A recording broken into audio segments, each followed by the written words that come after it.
नमस्कार, आप सबका स्वागत है इंडिया न्यूज़ के digital platform India news national पे और मैं हूं आशुकेश तिवारी।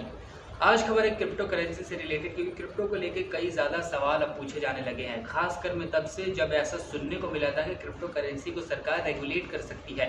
वैसे सरकार की मानसिकता क्रिप्टो करेंसी को लेकर बहुत पहले से ही देखी जा रही थी और सुनी भी जा रही थी। सरकार के साथ साथ ऐसा कह सकते हैं केंद्रीय बैंक यानी हमारे रिजर्व बैंक ने भी अपना जो दिमाग है, अपना जो मन है, उसको क्रिप्टो करेंसी को लेकर वो पहले स्पष्ट कर दिया था। क्योंकि केंद्र सरकार और रिजर्व बैंक ऑफ इंडिया हमेशा से मानती रही है कि क्रिप्टो करेंसी में निवेश खतरनाक है। क्रिप्टो करेंसी एक बबल है, उसमें निवेश नहीं करना चाहिए।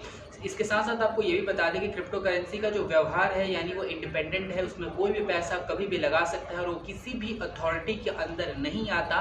इस चीज़ को भी लेके केंद्र सरकार को ये बात, और ऐसा कह सकते हैं कि रिजर्व बैंक ऑफ इंडिया को ये बात हमेशा से ही खटकती रहती थी। क्योंकि क्रिप्टो करेंसी को कोई रेगुलेट नहीं करता तो उसमें कोई भी कभी भी पैसा डाल सकता है, निकाल सकता है और उसका जो लोकेशन है या फिर उसकी जो आइडेंटिटी है वो रिवील नहीं हो सकती। इसके बाद से सरकार ने इस पर फैसला किया था कि हम क्रिप्टो करेंसी को बहुत ही जल्द रेगुलेट करेंगे, उससे रिलेटेड एक बिल लेके आएंगे। लेकिन अब यहाँ पे सवाल है कि वो बिल कब पेश होने वाला है। कई लोग ये कहने वाली हैं कि ये जो बिल है वो फाइनेंस मिनिस्टर हमारे निर्मला सीतारमण पेश करेंगी संसद भवन में, जब बजट सत्र होगा यानी जब बजट सेशन चलेगा उसी के बीच में इस बिल को भी पेश किया जाएगा। अब लोग ये पूछ रहे हैं कि क्या सच में बजट सेशन में उस बिल को पेश किया जाएगा कि नहीं किया जाएगा।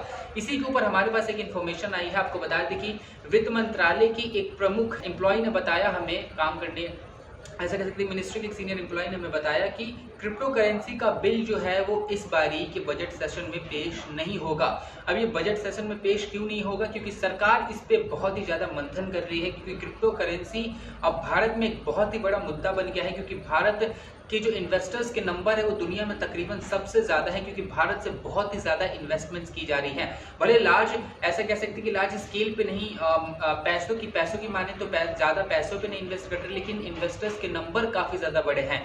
अभी नंबर इसलिए बड़े हैं क्योंकि क्रिप्टो करेंसी का जो व्यवहार है, जो उसका सिचुएशन है कि कोई भी उसमें इन्वेस्ट कर सकता है, उसमें कोई खतरा नहीं है, किसी बैंक का सपोर्ट नहीं है। और इसी चीज़ को लेकर क्रिप्टो करेंसी में इन्वेस्टमेंट्स भरी हैं इंडिया से भी, और इसके जो रिटर्न्स है वो अनबिलीवेबल है। कई लोगों को इसने करोड़पति तक बना दिया है, तो इसको लेके और भी ज्यादा इसमें इन्वेस्टमेंट्स बढ़ी हैं।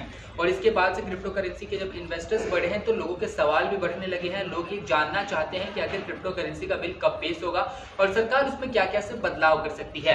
तो उन्होंने यही बताया, उच्च अधिकारी ने हमें यही बताया कि अभी क्रिप्टो करेंसी का बिल सरकार पेश नहीं करेगी संसद में, क्योंकि अभी उस पर बहुत ज्यादा काम करना है। क्योंकि अलग अलग उसको अगर टैक्स स्लैब में भी लाया जाता है, उस पर जीएसटी भी लगाया जाता है, तो अलग अलग कानूनों में बदलाव करना पड़ेगा, लोगों से फीडबैक्स लेने पड़ेंगे और कितना इन्वेस्टमेंट किया जाए उस पर भी ध्यान देना होगा और इस चीज को कैसे रेगुलेट कर सकते हैं। क्योंकि क्रिप्टो करेंसी है, अगर आप माने बिटकॉइन माने, इथेरियम माने, सोलाना माने, तो कोई भी अगर बिटकॉइन की अगर बात करेंगे, कोई भी क्रिप्टो करेंसी की बात करेंगे तो किसी भी गवर्नमेंट का अधीन नहीं आता, तो उसको रेगुलेट करना भी बहुत ही मुश्किल होगा।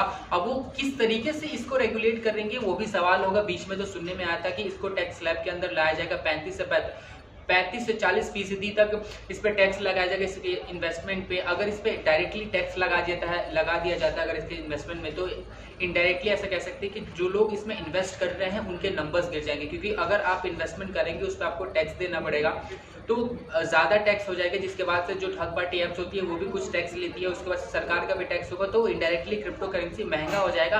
और जो इसका रिटर्न होता था वो रिटर्न भी उतना खास नहीं रहेगा जितना भी टैक्स से पहले था। इसके साथ साथ ये भी बताया जा रहा था कि इस पे 1% का जीएसटी मार्जिन भी लगाया जा सकता है, लेकिन इसकी भी अभी पुष्टि नहीं हुई है। लेकिन अगर ये सभी चीज़ें की जाती हैं तो ये काफ़ी ज़्यादा क्रिप्टो करेंसी को कॉस्टली बना देगा और ये भी कर देगा कि जो आम लोग भी इसमें इन्वेस्ट कर पा रहे थे, मिनिमम अमाउंट 100 रुपये का भी किसी ने बिटकॉइन खरीद लिया, किसी ने इथेरियम खरीद लिया, किसी ने सोलाना खरीद लिया, तो ये भी अब कोई नहीं कर पाएगा। लेकिन सरकार इसको जरूर रेगुलेट करेगी क्योंकि सरकार ने मूड बना लिया है। रिजर्व बैंक ऑफ इंडिया में अपना डिजिटल करेंसी 2-3 महीनों में लॉन्च कर सकता है, क्योंकि इसको लेकर कई बार प्रेस कॉन्फ्रेंस हो चुके हैं, अलग अलग नाम हमारे सामने आ चुके हैं। अभी देखने वाली बात होगी कि सरकार अपने बिल में किन किन चीजों पर बात करती है, क्योंकि क्रिप्टो करेंसी बहुत ही अहम मामला है। इससे अब छोटे से छोटे व्यापारी तक जुड़ चुके हैं, छोटे से छोटे जो एम्प्लॉयज़ है वो भी जुड़ चुके हैं, क्योंकि इसमें इन्वेस्टमेंट बहुत आसान है, इसका रिटर्न बहुत आसान है और बस आपको मॉनिटर करना है। फिलहाल इस खबर में इतना ही रखेंगे और आपके लिए ये शायद खुशखबरी हो सकती है। अगर आप क्रिप्टो इन्वेस्टर हैं तो सरकार अभी इसको मॉनिटर करने के बारे में सोच तो रही है, लेकिन इससे रिलेवेंट बिल अभी पास नहीं करेगी। अभी तो बजट सेशन तक तो नहीं ही करने वाली। अगर सरकार इससे रिलेवेंट कोई भी जानकारी देती है या फिर कोई भी नियम कानून बनाने की कोशिश करती है या फिर उसे पेश करती है तो हम तक जरूर पहुंचाएंगे। अगर आपको हमारा ये वीडियो पसंद आया हो तो वीडियो को लाइक करें और चैनल को सब्सक्राइब करें और हाँ, बेल आइकन को दबाना ना भूलें ताकि आप तक वीडियो का नोटिफिकेशन पहुंचता रहे। देश और दुनिया की तमाम खबरों के लिए देखते रहिए इंडिया न्यूज़ नेशनल।